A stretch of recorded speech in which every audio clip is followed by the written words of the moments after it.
Network News. Agad na pinaalerto ng General Santos City Police Office ang kanilang seguridad matapos makatanggap ng pagbabanta ang dalawang paaralan sa lungsod sa pamamagitan ng post sa social media.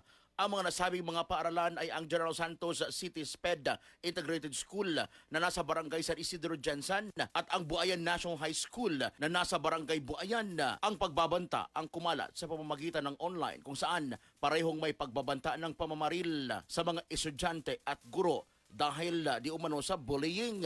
Agad na idineploy ng Jensan City Police Office ang mga personahe para mabantayan ang nasabing mga paaralan. Nagpalabas naman agad ng mensahe ang DepEd Jensan ukol sa mga nasabing mga online threats na pag-alaman na hindi pa isinasagawa ang face-to-face classes sa mga pampublikong paaralan sa Jensan matapos ang nangyaring magnitude 7.8 na lindol noong Hunyo 8. Inaalam na ng kapulisan ng lungsod ang source ng nasabing pagbabanta. Kasama mo sa RMN General Santos, Radyo Man Brian Oñate, Tatak RMN. RMN Network News.